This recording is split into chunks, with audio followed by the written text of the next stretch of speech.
지방대학과 지역균형 발전 육성법 통과에 따른 토론회가 오늘 오후에 열렸습니다. 민주당 박혜자 의원 연결합니다. 박혜자 의원님 안녕하십니까? 네, 안녕하세요. 네, 이번에 통과된 지방대학과 지역균형 인재육성법 법안 어떤 내용입니까?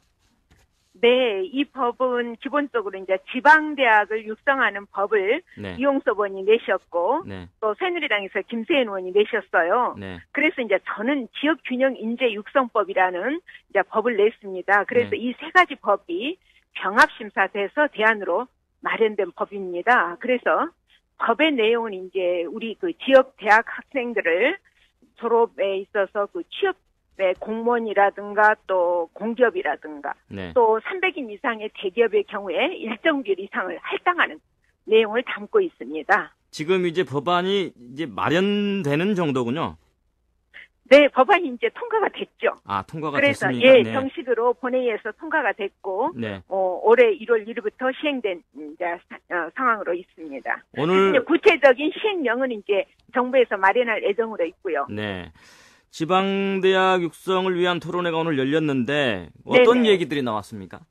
네, 오늘 이제 토론회에서는 다양한 이제 지방대학의 교수님들께서 참석을 하셨고요. 네. 이 교수님들께서는 이제 지방대학의 육성을 위한 기본적인 그 제도적인 이제 초안이 마련이 됐기 때문에 네. 굉장히 다행스러워 하셨습니다. 그래서 이 법안을 기본으로 해서 이제 앞으로 정부에서, 중앙정부에서 지방대학을 육성하기 위한 이제 다양한 조치들을 시행할 수 있게 되었다라는 점에서 굉장히 긍정적인 의견을 표현하셨어요. 네. 그러나 다만 앞으로 지금 고등교육에 대한 재정이 현재는 중앙정부에서 0.6%밖에 차지하고 있지를 못합니다. 네. 그래서 앞으로 고등교육에 대한 재정 교부금을 1%까지 늘려야 된다. 이런 얘기들이 많이 있었습니다. 네. 이번 법안이 마련됨으로써 전과 달라지는 점은 어떤 것들이 있습니까? 네, 이제 달라지는 점은 저희가 이제 몇 년이 지나게 되면 네. 이 법을 근거로 해서 사실상 공무원이라든가 또 아까 말씀드린 공기업이라든가 네. 또 300인 이상의 대기업에 취업할 때는 그 지역 출신의 인재를 우선적으로 할당을 하도록 되어 있습니다. 네. 또 가령 민간 대기업 같은 경우에는 권장사항이고 하지만은 그 경우에는 인센티브를 자치단체가 줄 수 있습니다. 그래서 네. 과거에는 고등교육에 대해서 시도 자치단체에서 어떤 역할을 하려고 해도 할 수 있는 법적 근거가 없었죠. 네. 그런데 이제는 앞으로는 시도에서 직접 이러한 그 기업에 대해서 지원할 수도 있고 또 기본 계획을 세워서 학생들에 대해서도 지원할 수 있는 근거가 생기게 된 겁니다. 네. 지방대학의 발전과 지역의 인재 육성 또 지역의 발전과는 밀접한 관련이 있는데 네, 그렇지 그렇습니다. 않겠습니까? 네, 어떻게 생각하십니까? 그렇죠. 저는 이제 지역이 참 그 어렵기 때문에 지역 격차 이제 우리가 흔히 얘기를 하는데요. 네. 이 지역 격차의 가장 큰 부분이 사실 인재의 지역 격차라고 생각을 합니다. 네. 그래서 지역에 일자리가 없기 때문에 학생들은 전부 서울로 전부 다 수도권으로 몰려가게 되어 있고 네. 또 인재들이 그렇게 수도권으로 위치이 되기 때문에 지역의 기업들이나 지역에서는 우선 인재를 찾을 수가 또 없는 그런 네. 문제가 있죠. 그래서 지역 발전과 어떻게 보면 지역의 인재 유출이라고 하는 것이 서로 지금 선순환이 아니라 악순환 구조로 가고 있는 것이죠. 네. 이 법안이 마련됨으로 해서 지역에 있는 뭐 공기업이랄지 지역 뭐 공공기관들의 네. 지역 출신 대학 출신 채용이 늘어날 거고 네. 그렇다면 지역 대학의 발전에도 영향을 미치겠죠. 그렇게 저는 기대를 하고 있습니다. 네. 네. 그러면 앞으로 이제 또 이제 이 법에서 가장 제가 크게 이제 중요시하는 것은 네. 사실은 그동안의 여성 정책에서 이제 저희가 배워왔는데요. 네. 여성 정책 이만큼 그 여성 참여를 이끌어낸 데는 네. 성별 역량 평가라고 하는 제도가 있었습니다. 네. 그래서 모든 법과 제도를 만들 때 그것이 남성과 여성에게 미치는 영향을 사전에 평가를 하도록 되어 있거든요. 네. 그래서 이번에 제가 지역 균형 인재에 대해서도 사전 역량 평가 제도를 도입을 하도록 법제화를 했습니다. 네. 그래서 그게 고용 역량 평가에 따르게 되면 앞으로 정부뿐만 아니라 지자체에서도 새로운 신규 제도나 법을 만들 때에는 반드시 그것이 지역 인재에게 미치는 영향을 사전에 평가를 하도록 되어 있죠. 네.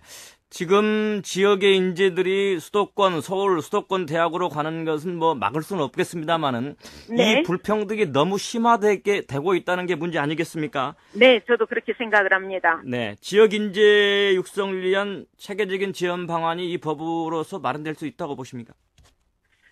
이제 저희가 한꺼번에 정말 다 모든 문제를 해결할 수는 없고요. 네. 다만 이 법에 의해서 지역의 인재들이 진출할 수 있는 일자리의 네. 부분을 일정 부분 열었고요. 네. 또 이제 우리가 이 법에서는 또 뭐 의과대학이라든가 치과대학이라든가 법학대학원이라든가 소위 네. 말하자면 가장 우수한 학생들이 모이는 분야에도 또 일정 부분 지역 그 출신 인재들에게 우선권을 주도록 되어 있습니다. 네. 그렇기 때문에 이 법이 일단 실시가 되면 그런 점에 있어서도 뭐라 그럴까요? 전문 법학대학원에 진학이라든가 의대 진학할 때도 상당한 효과를 가질 수가 있습니다. 네. 그래서 이제 뭐 첫술에 배부를 수는 없지만 이 법으로 인해서 우리가 지역 인재에 대해서 관심을 갖고 네. 또 그 지역 인재를 육성하는 방법에 대해서도 지자체 또 대학 중앙정부가 함께 고민할 수 있는 계기가 되었다. 저는 그렇게 생각을 합니다. 네. 교육부가 2015학년도부터 대학을 네. 평가해서 정원을 줄이겠다는 방침을 세웠습니다. 네네. 혹시 지역의 대학들이 불이익을 당하지 않을까 지역 대학들이 굉장히 불안해하고 있는데 어떻게 생각하십니까?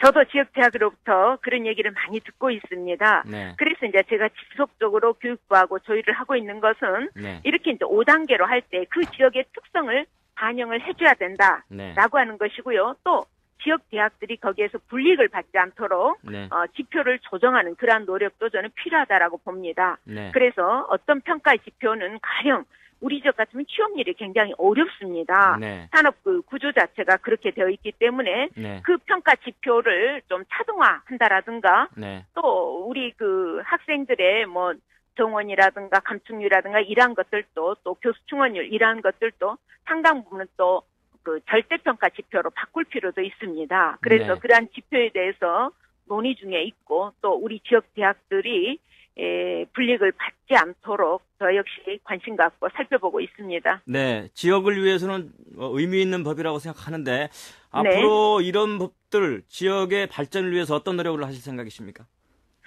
그래서 이제 단초가 처음 시작되었기 때문에 저는 이것에 만족하지는 않습니다. 네. 그래서 앞으로도 우리 그 지역 대학을 살리고 또 지역의 그 인재들을 육성할 수 있는 방안이 있다면 네. 적극적으로 법제하고 지원하는 데 관심을 갖도록 그렇게 하겠습니다. 네. 알겠습니다. 오늘 말씀 감사합니다.